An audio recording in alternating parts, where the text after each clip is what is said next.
សួស្តីទាំងអស់គ្នាអញ្ចឹងមេរៀនទី2នេះយើងនឹងចូលទៅដល់ការ implement project នៅក្នុង IntelliJ យើងបើកដំបូងមកវានឹងចេញបែបនេះ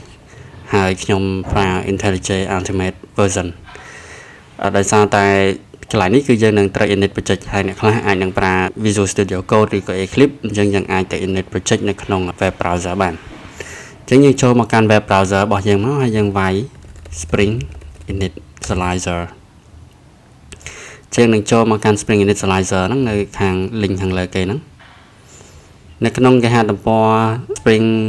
Initializer ហ្នឹងគឺវានឹងផ្ដល់ឲ្យយើងនៅក្នុងការបង្កើត project ហើយយើងអាច download យកមកប្រើប្រាស់បាននៅក្នុង project របស់យើងជ្រើសរើសយកភាសា Java ហើយវាមាន config file ដែលយើងអាចជ្រើសរើសបានជា Maven ឬក៏ Gradle ជាដើមហ្នឹងអញ្ចឹងដោយសារតែយើងពេញនិយមប្រើ Maven ខ្ញុំនឹងប្រើ Maven RC1 នេះ release candidate វាអត់ទាន់ stable ឬក៏ជាផ្លូវការទេអញ្ចឹងយើងអាចប្រើប្រាស់version ដែលអត់មានបើកមុខកញ្ចក់បែបនេះ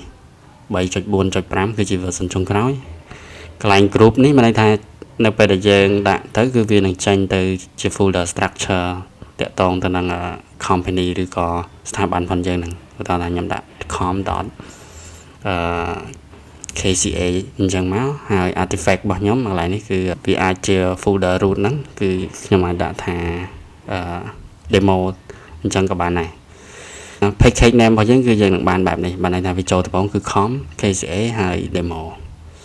ហើយខ្ញុំនឹងជ្រើសយក Java ហើយ version 21ដោយសារតែឥឡូវគឺយើង version 21ហ្នឹងគឺជា version LTS long term support ឯងចឹងសម្រាប់ dependency គឺយើងអាចនៅកន្លែង add នៅកន្លែងនេះបានគឺខ្ញុំនឹង add Spring Web ហើយខ្ញុំនឹងអាចប្រើ Lombok អញ្ចឹងយើងប្រើតែពីរហ្នឹងសិនដើម្បីសរសេរ hello world ឬក៏ Lombok នេះមិនបាច់តាន់ប្រើក៏បានដែរអញ្ចឹងប៊ូតុង2នៅខាងក្រោមនេះគឺយើងអាចប៊ូតុងទី1នេះគឺយើងអាចចុច explore មើលយើងមើល explore ថា project យើងមានរូបរាងយ៉ាងម៉េចអញ្ចឹងក្នុងនេះវាមាន src វាមានmain class វាមាន form file ដែលយើងអាច config អីផ្សេងៗជាដើមហ្នឹងអញ្ចឹងនៅពេលដែលយើងបញ្ចូលបានមួយ dependency មិញហ្នឹងគឺតាក់ទងទៅនឹង Spring Web វានឹងមាន Spring Web នៅទីនេះឬក៏បើសិនជាយើងបញ្ចូលបន្ថែម Lombok ដូចមិញហ្នឹងអញ្ចឹងយើងនឹងទទួលបាន Lombok មួយទៀតនៅត្រង់នេះបាទយើងអាចចុច generate មកនៅពេលយើងចុច generate គឺយើងនឹងទទួលបាន project របស់យើងបែបនេះអញ្ចឹងខ្ញុំនឹងចុច open អញ្ចឹងខ្ញុំនឹងទទួលបាន project ដែលខ្ញុំ download បានមិញនេះគឺ demo 1 បែបនេះខ្ញុំនឹង extract វាមកពេលខ្ញុំ extract វាគឺខ្ញុំនឹងបាន folder បែបនេះ folder demo 1នេះយើងអាចរក្សាទុកឬក៏លុបចោលក៏បានដែរអញ្ចឹងខ្ញុំអាចចុច open ពី project ផងខ្ញុំហើយចុច desktop ខ្ញុំចូល demo នៅក្នុង project demo 1នេះវានឹងមាន structure បែបនេះអញ្ចឹងចូលមកទី1គឺវានឹងចូលមក import ឬក៏ទៅ download dependency ឬក៏ដាក់ library នឹងសិនយើងរងចាំវាបន្តិចហើយពេលខ្លះដោយសារតែ project មុនរបស់យើងគឺវា config ជាមួយនឹង JDK version ផ្សេងយើងចូលមក folder structure វាសិនមកមើលថាវា21មែនអត់គឺវាប្រកបណាស់គឺនៅក្នុង version 21ខ្ញុំនឹងណែនាំអំពី IDE នេះបន្តិចនឹង IDE នេះវាមានផ្នែកដែលយើងនឹងប្រើប្រាស់ច្រើនជាងគេគឺនៅផ្នែក navigation board នេះហើយវាមានកន្លែងនេះគឺយើងអាច hidden ឬក៏បង្ហាញវាមកវិញនៅ navigation board ហ្នឹងហើយសម្រាប់ tool នៅកន្លែងនេះគឺ tool នៅពេលដែលយើង development ឧទាហរណ៍ថា project យើងនៅពេលដែល run វានឹង run ចេញយ៉ាងម៉េចហើយយើងនឹងអាចឃើញ console របស់យើងនៅកន្លែងនេះហើយមួយទៀតកន្លែងនេះគឺជាកន្លែង terminal សម្រាប់ឲ្យយើង control ទៅលើ command ផ្សេងដែលយើងអាចប្រើជាមួយនឹង project ផងយើងឧទាហរណ៍ដូចជា command របស់ git command របស់ mvn ឬក៏ script មួយចំនួនហើយនៅផ្នែកខាងស្ដាំនេះយើងមានផ្នែក setting ទាំងអស់នេះគឺផ្នែក setting តាក់ទងទៅនឹង control ទៅលើ project ទាំងមូលតែម្ដងឧទាហរណ៍ថាខ្ញុំប្រើមកវិញកន្លែងនេះគឺខ្ញុំអាច refresh ឬក៏ resend project នឹងឡើងវិញឬយ៉ាងម៉េចអីចឹងគឺយើងអាចធ្វើបាននៅកន្លែងហ្នឹង send project ឬក៏ឆែកទៅលើ Maven ឬក៏ dependency របស់យើងវា import អត់ប្រក្រតីឬក៏អីចឹងបាទអានេះគឺជា tool ដែលយើង download បន្ថែមទេគឺជា plugin Copilot ឬក៏ Journey AI ហ្នឹង ហើយកន្លែងនេះគឺយើងអាច connect ទៅកាន់ database របស់យើងបានឧទាហរណ៍ថាខ្ញុំប្រើ Postgres អញ្ចឹងយើងអាចចុចកន្លែងហ្នឹងមកហើយ config ជាមួយនឹង database របស់យើងហើយសម្រាប់ setting នេះគឺយើងអាចផ្លាស់ប្ដូរទៅទៅនឹង project config អញ្ចឹងបើសិនជាយើងប្រើ IDE ផ្សេងៗឬក៏ text editor ប្រហែលជាយើងអាចត្រូវ install JDK នៅក្នុង project ផងយើងតែម្ដងសំដៅយើងត្រូវ install JDK នៅក្នុង computer របស់យើងតែម្ដងប៉ុន្តែសម្រាប់យើងប្រើ IntelliJ គឺយើងអាចផ្លាស់ប្ដូរ JDK version បាននៅក្នុងកន្លែងនេះគឺមានន័យថាយើងអាច switch environment ផងយើងបានអញ្ចឹង project របស់យើងបាន import ចប់សពគ្រប់ហើយវាអត់មានអី download pending នៅខាងក្រោមនេះទេយើងអាចចូលមកមើល structure project យើងនឹងឃើញ3បែបនេះសម្រាប់ពីខាងក្រោមនេះយើងមិនចាំបាច់ខលខ្វាយថាវាជាអីគេទេជាទូទៅ library នេះវានឹង generate ឬក៏បន្ថែមមកទៀតនៅពេលដែលយើង import library មកថ្មីហើយយើងអីដែលជាសំខាន់ហ្នឹងគឺក្នុង project folder ខាងលើនេះ demo ហ្នឹងហើយ .idea នេះគឺវា auto generate មកទេ .mvn ក៏ generate មកដែរហើយយើងមានសំខាន់មួយហ្នឹងគឺ src ហើយនឹង pom file ដែលយើងនឹងប្រើច្រើន pom.xml ហ្នឹងអញ្ចឹងសម្រាប់ src វាមាននៅក្នុងនេះទៀតវាមាន main ហើយនឹង test នេះគឺយើងអាចសរសេរ test logic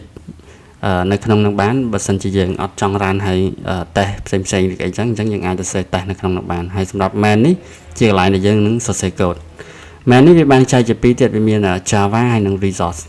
សម្រាប់ resource នេះគឺតកតងទៅនឹងការ config ផ្សេងៗឬក៏បើសិនជាយើងត្រូវធ្វើ front end យើងត្រូវដាក់ file ផ្សេងៗដូច HTML CSS ហ្នឹងក្នុង static ឬក៏ template ហ្នឹងអញ្ចឹងយើងចូលមកកាន់ application របស់យើងនៅក្នុង demo application នេះអញ្ចឹង demo application នេះគឺអត់មានអីទេវាគ្រាន់តែជាការ config ជាដូចក្បាលម៉ាស៊ីនមួយដែលនៅពេលដែល application របស់យើងដំណើរការវានឹង run ចូលមកក្នុង application នេះមុនគេហើយ application.property នេះគឺជាកន្លែង config ដូចកន្លែងនេះគឺសម្រាប់កំណត់ទៅលើ application name ផងយើងហើយការ connect ទៅ database ឬក៏ config អីផ្សេងៗចឹងឲ្យ project យើង run មិន port ទៅណាអីចឹងគឺយើងនឹងធ្វើនៅទីនេះទាំងអស់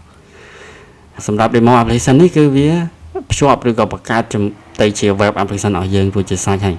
អញ្ចឹងយើងអាចឧទាហរណ៍ថាយើងចង់បង្កើត hello world មួយអញ្ចឹងខ្ញុំបង្កើត hello controller ចឹងមកអញ្ចឹងនៅក្នុងweb service យើងអាចនឹងអ្នកខ្លះគាត់នឹងអាចស្គាល់ថា MVC យ៉ាងម៉េចហើយប៉ុន្តែកន្លែងនេះខ្ញុំអត់តន់បញ្ចូលទៅលើ MVC ឬយ៉ាងម៉េចទេយើងគាត់តែដឹងថាអូខេយើងបង្កើតដំបូងមុនគេគឺ controller ហើយខ្ញុំហៅវាថា hello controller អញ្ចឹងយើងអាចកន្លែងនេះយើងអាចវាយពាក្យថា rest controller ដើម្បីឲ្យវាคล้ายទៅជាដើម្បីឲ្យខ្លះ hello controller មួយនេះคล้ายទៅជា rest controller បន្ទាប់មកទៀតវាคล้ายទៅជា rest controller ហើយនៅពេលដែលយើងឧទាហរណ៍ថាខ្ញុំសរសេរgoogle.com/drive អញ្ចឹងទៅ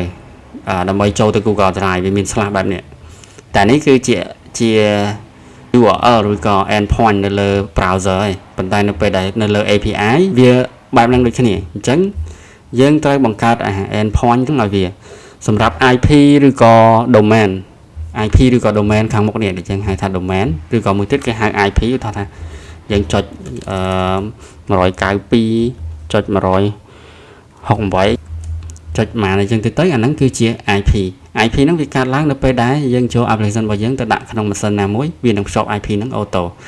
ក៏ប៉ុន្តែបើសិនជាវាអត់ទាន់មាន IP ទេជាទូទៅនៅពេលដែលយើង run នៅលើ computer របស់យើងគឺ local host ហើយមាន port 80 ដូចគ្នាហើយប្រើ slash ឧទាហរណ៍ថា hello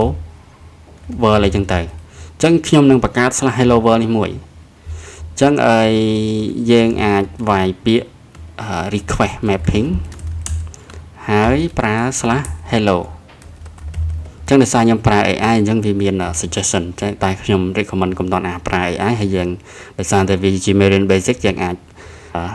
សរសេរខ្លួនឯងបានអញ្ចឹងកន្លែងនេះខ្ញុំវាយខ្ញុំអត់ប្រើ request mapping ទេគឺខ្ញុំប្រើ get mapping នេះគឺវាមកពីមាន method មួយគេហៅថា method get វាមាន method get method post method patch method put method delete អីចឹងជាដើមហ្នឹងទៅដោយសារតែអាហ្នឹងគឺជា concept របស់ web service ដែល API សង្កត់ថា API 100% ហើយនៅពេលដែលយើងធ្វើ API គឺអត់ជៀសផុតពី method តែ4 5ហ្នឹងទេអញ្ចឹងថាខ្ញុំ get world មួយទៀតមកអញ្ចឹងកន្លែងនេះខ្ញុំដាក់ public string hello world បែបនេះហើយ return hello world បាទបែបនេះអញ្ចឹងខ្ញុំដាក់បែបនេះអញ្ចឹងបាន method hello world មួយបែបនេះហើយ endpoint របស់ខ្ញុំគឺ /hello/world កន្លែងនេះគឺយើងនឹងកែប្រែបន្តិចតួចគឺយើងនឹងចូលទៅបែបនេះ /hello ហើយ /world ឥឡូវខ្ញុំដាក់តែ /hello មួយសិនចុះឲ្យវាសាមញ្ញនៅពេលយើងដាក់ /hello អញ្ចឹងកន្លែងនេះគឺយើងមិនចាំបាច់ដាក់អីទេយើងដាក់តែ get mapping តែប៉ុណ្្នឹងមកគឺបានហើយអញ្ចឹងខ្ញុំនឹង run project ផងខ្ញុំចឹងនៅពេលដែល run project មកដូចតែខ្ញុំនិយាយចឹងគឺវានឹងដំណើរការមកកន្លែងtool នៅខាងនេះអញ្ចឹងវានឹងចេញ tab run នេះមួយទៀតពីច្រើនគឺយើងប្រើទៅលើ console នេះដើម្បីមើលទៅលើ logging មើលទៅលើ bug ដែលមានកើតឡើងជាដើមហ្នឹងអញ្ចឹងយើងចូលមកហើយយើងវាយ local host បែបនេះហើយ /hello ហើយយើង enter មើលអញ្ចឹងនឹងយើងទទួលបានhello world អញ្ចឹងយើងកុំច្រឡំថា hello world នៅក្នុងនេះជា HTML ឬក៏ជា front end មិនមែនទេអាហ្នឹងគឺជា back end ប៉ុន្តែគាត់ថាពពួក get method ហ្នឹងគឺយើងអាចប្រើនៅលើ browser បានដោយសារតែ get ហ្នឹងអាចបង្ហាញជា JSON ជា raw text string ជាដើមហ្នឹងអញ្ចឹងខ្ញុំនឹងបង្ហាញនៅលើ Postman មួយទៀតយើងត្រូវមាន app Postman មួយគឺយើងអាចវាយ Postman download មកហើយយើងទៅ download វាមកហើយសម្រាប់អ្នកប្រើ Windows install សម្រាប់ Windows ទៅហើយសម្រាប់អ្នកប្រើ macOS អាចប្រើ macOS អញ្ចឹងទៅអញ្ចឹងអ្នកខ្លះអាចគាត់ប្រើ Postman ឬក៏ Insomnia ឬក៏ប្រើ Visual Studio Code plugin ជាដើមហ្នឹងក៏បានដែរអញ្ចឹងសម្រាប់ខ្ញុំគឺខ្ញុំប្រើ Postman ដោយសារតែកន្លែងធ្វើការឬក៏ការងារប្រចាំថ្ងៃរបស់ខ្ញុំគឺភាគច្រើនខ្ញុំប្រើ Postman អញ្ចឹងនៅពេលយើង install Postman ហ្នឹងហើយគឺយើងអាចជ្រើសរើសនេះ method ដូចខ្ញុំនិយាយមុនអញ្ចឹងគឺវាមាន4 5 method ហ្នឹងហើយយើងអាច test send វាមកយើងនឹងទទួលបាន hello world បែបនេះសម្រាប់មេរៀន hello world ឬក៏ការ implement ជា basic ដំបូងរបស់យើងហ្នឹងគឺបញ្ចប់ត្រឹមហ្នឹងបាទសូមអរគុណ